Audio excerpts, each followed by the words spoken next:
Hello YouTubesters, and welcome to my channel update. So yeah, sort of news and updates for this video. I'm basically going to try to explain sort of what's been going on. I've had a strange last month with YouTube, and yeah, that's the plan. So first and foremost, the last month and a bit you've probably noticed if you've been paying attention, my upload schedule has been a little bit wonky, and video lengths have obviously been a bit of a problem. So I'll explain that, and yeah, I guess I'll start with that. So basically what happened was, I uploaded this video, Infinite Space. It's a game for the Nintendo DS. Probably not terribly popular as far as I know. There might not be any other Let's Plays of it, but anyway, I thought it would be a really good follow-up to FTL, because it's another space game. It's not another, it's pretty close to FTL, similar. It reminded me of it a lot anyway. So I thought it'd be a cool follow-up for anyone that joined my channel during the FTL journey. But as soon as I uploaded it, before I even set it to public, it was flagged through YouTube's content ID system, which basically just automatically matches a bit of audio or video with something someone else has uploaded, and basically it immediately copyright flagged it. So that sucked. It was from Sega specifically because they own the copyright on the game.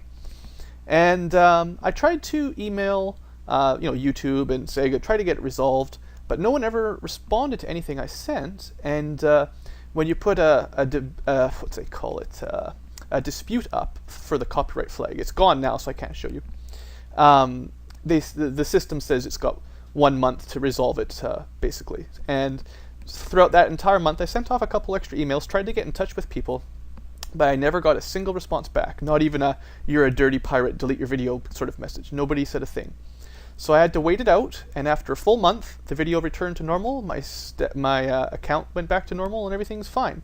Which is okay, but I'm a little bit suspicious if I'll be able to do this Let's Play or not. I'm going to try another episode or two, but if it gets immediately copyrighted flag, even if it's not a legitimate copyright violation, if I have to wait a month just to get it posted, that's pointless, so that's not going to work. But we'll see. If it works, it works. If not, no big deal. It'd be cool. I'd like to do that game, but whatever. So anyway, that's what happened. And because of that, I've been, I don't know, just a little bit off my game. I haven't been as interested in recording and uploading as much when I had that 15-minute rule and stuff. So because of that, I started the Final Fantasy II one, which is a good game and everything, but I wasn't really planning on Let's Playing it. I wanted to do another space game. So anyway, once I'm done Final Fantasy II, I'll try to get Infinite Space going, if that works. So that's the idea. I'm also going to try to speed up these two a little bit, uploading a couple more videos a day. It seems to me that it's been a fairly long time since I started playing, especially Borderlands now, and I want to get it moving. I mean, I'm having a good time, but I don't want it to drag on for months and months. I want to, get some progress on it. So that's the plan with those two, is to get through them, before too much time passes on. And then the other news is, I don't know how many of you have ever seen this, but this is sort of where I keep my plans for what I'm going to Let's Play.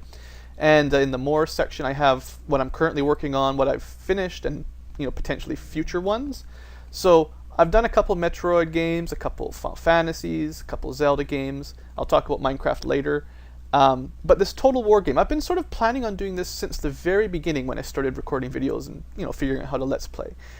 So I think it's time. And as far as strategy games goes, I haven't really done one since Warlock. So for all of you that joined back in those days, and you're still waiting for another strategy game, I think hopefully this will work out. So I will explain this more in the second half of the video after I cut, but I'll explain that more later. And so I am going to try to get one of those up sort of as my next planned series. Now as for Minecraft, this is more towards the Terraria type people that want those open world building type games, which I certainly like to play. Either another Terraria Let's Play of some sort with different mods, although it hasn't been all that long since I finished, or modded Minecraft. Now, I've played quite a bit of Minecraft with mods, tech mods like Industrial Craft, Buildcraft, so I like those quite a lot. And I've been sort of thinking about doing a series eventually, so it's still on the agenda, but I'm kind of waiting for stuff like Red Power and a couple other ones. I think Thaumcraft, there's some cool ones. They're not really updated to the latest version of Minecraft yet, so I'm kind of waiting for all that to sort itself out. If you're in the know, when Minecraft switched from 1.2 to 1.3, they made some pretty major changes to the basic game, so the mods are taking a while to catch up. So that's still on hold for now, but eventually I'll get there. So if you're looking for those, I'll probably get to them eventually, but like I said, I want to get these 2 games finished and something strategy-like for now. So yeah, that's the plan for this stuff. So now I'm going to cut the video and I will meet you inside sort of the potential next game, and I'll explain how that's going to work. So see you guys in a second. And here we are, folks, back in action. So the potential next Total War game is Third Age Total War. Now you may ask, I've never heard of a Total War game called Third Age, and you'd be probably right. It's not an official game, it's modded. So it's for Medieval 2 Total War and its expansion, the Kingdoms, or however you call it. And it's an awesome mod. I've played this a lot in the past. It's really awesome. It's a complete total conversion mod for Medieval 2. And it changes it to Middle-earth from Lord of the Rings and The Hobbit from Tolkien. And it does a really awesome job. I've had an awesome time playing it before. And it's up to version 3.2 at the date of recording. So it's got lots of new stuff in it that I'm interested in playing again. So I'm going to spend a minute here going through kind of my plans and explaining it for anyone. If you already know some of this stuff, no big deal, but if you've never heard of it, I think it's cool, and I'm going to try to convince you to either play it yourself or at least have a watch at me giving it a try. Now there's 2 campaigns. The Fellowship plays kind of like the story, like the movie or the book, so you follow along with the ring and try to destroy it. It's pretty cool. And then the Third Age campaign is this traditional type of warfare for the Total War games. You pick a faction and you try to conquer a bunch of land nearby, either the entire world if you really want, or long enough provinces to win. Anyway, the thing that's up for debate still is sort of what faction I play as. There's lots of different options, and I'll do a brief description of them all in this video. One thing I've noticed, Third Age Total War, I believe, is generally regarded as more difficult than vanilla Minecraft or vanilla Medieval 2. So I'll probably play it on hard if I can manage it. I'm going to do a couple test plays before I actually start the series. There's a little bit of time between this video and when I actually start. Hopefully I can handle hard. Hard is this one's for campaign, and that's mostly about how much money the enemy factions have, so they can produce bigger armies faster. And battle difficulty is more to do with like how much morale the enemy units have for how quickly they run away and stuff. Lots of other stuff too, but that's the main thing I notice. So I'll try like that, and whether I play long or short, we'll see how it goes. Anyway, so that's the plan. Now I'll do a quick description for the factions. Now Gondor is kind of your main good guy, of course. They border Mordor, Rune. They've got Isengard not too far away. Or sorry, Harad's down here. Rune's up here. I'll show you once I get to them. So they've got lots of enemies, and they generally are under assault all the time. And they've got pretty strong human units, lots of just decent units. A nice pick could play Gondor. Rohan, just to the north, also pretty strong kingdom, mostly cavalry type units. Not solely, but that's their strength, cavalry. And they're in a bit of a tight spot too. They've got Isengard right above them, who's pretty powerful, backed up by some orcs sometimes, and certainly near to Mordor and Rune, depending on how the game goes. So that could be an option. I'm not a huge fan of Rohan, but I've played them before, and it's okay. Then we have Dale. Not a huge faction in Lord of the Rings. In The Hobbit, Frodo went through there. Or not Frodo, sorry, Bilbo. Look at me messing up my lore already. So, there's some lore behind Dale for sure, but they're not my favorites because they're kind of, I don't know, not as well defined as some of the other factions. I think they're cool and everything. They're kind of, good all around with particularly good human archers, I believe. But whatever, no big deal. They're okay.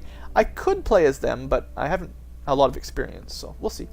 We have the dwarves, who are actually split onto the 2 sides of the map, which is a little bit troublesome. I probably won't play as these guys, though, although dwarves are pretty awesome, certainly. They get essentially no cavalry and very few archers. And I don't like that kind of game very much. They're forced to fight, soldier to soldier, or, infantry to infantry, which can be tricky. And I don't think I want to play that for Let's Play. I usually end up getting stuck chasing skirmishers around for half a battle, which sucks. So that doesn't sound like a good Let's Play.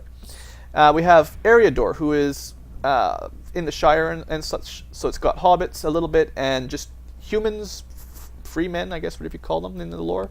But you do get King Aragorn, which is cool. King. But they're very, very weak, and they're kind of in a lousy part of the map. There's nothing terribly interesting other than orcs and bandits around here. So, I mean, it could be an option. I've played them a little bit, and you can reform the Kingdom of Arnor, and suddenly they go from kind of lame units to pretty good units. So that's an option. We've got High Elves, so that's with Elrond. And again, it's another one of those split factions. They're very well protected on this side with no one specifically evil nearby. And then this one, they're close to the orcs, but not much else. So they're very, very strong, but they're incredibly expensive and slow recruitment times. Probably also not a big pick for me. I've played them lots before, but it's kind of a slow campaign, I find.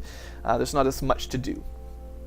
Now, Sylvan Elves might be a good option. Still very powerful, although less, probably not quite as superpower as the High Elves, and still, you know, elven with archers and stuff. They're in a more interesting area of the map where there's lots of orcs and Mordor and Rune. There's lots of stuff to deal with, so that could be good. That could be a good pick. Now, those factions were all the good factions and traditionally allied amongst each other for the most part. Now, the evil factions, we've got Mordor, the big bad. Mordor's in here, and they've got a bit of a outreach into some elven lands. They're orcs, so tons and tons of orcs that are fairly weak, and then giant trolls. Now, if you've never seen Third Age, these trolls and stuff, they're awesome. You're going to love them. They're so cool if the first time you see them and everything. So Mordor could be fun. You get to fight against Gondor right up, but you've got some pretty strong allies, and you get to be evil. Yeah. You got Isengard with Saruman. I've never had a great campaign from here. Surrounded by enemies, for the most part, you've got High Elves, Eriador, Rohan. I tend to have a difficult time. Now, I'm sure there's a good way to win, but I haven't had a lot of success. There's no good cavalry, and maybe stronger than your average goblin, but still not super powerful units. But, you know, it could be an option, could be. Orcs of the Misty Mountains, your traditional fodder units. They do get cave trolls, yes, but for the most part, they're really weak. Not a big choice for me. I wouldn't, probably not too interested in playing them, although it might be interesting to watch me get, you know, demolished from the dwarves and the elves, but you never know, I might win. The Orcs of Gundabad are strange, and I probably won't do these guys either, unfortunately. They play like, if you played Kingdoms for Medieval 2, they have I think it's a Native American tribe that gains technology by defeating enemies, and I think that's kind of how these guys work. It's a little bit awkward. Anyway, I'm not a huge fan of these guys, but again, it could be a different kind of playthrough. We have Harad at the south, who are your deserty. They've got giant Mumakil, kind of like Mumakil. I don't know how to pronounce this stuff. Like elephants. So they get, you know, desert units. They've got lots of spearmen and stuff and whatever. They're okay. Not my favorite either. I don't know. Nothing to say about them. And then we've got Rune, the last one. These guys are very powerful, pretty rich. They've got like the Eastern Asian kind of units, maybe Indian sort of realms for medieval times, I guess. Cataphracts, golden armor, they're really awesome. So those guys are really cool. That could be fun. So anyway, I'll stop rambling on here. For discussion under the video, if you'd like to, you can talk about difficulties with me. We can talk about a good faction to play. You can just talk to me about the news. I don't mind. We've got a few things that came up. So yeah, hopefully that covers channel news and haven't gone on for too long. So yeah, thanks for watching, and hope you'll continue to enjoy more series with me, BlueAnkylo, in the future. Have a great day.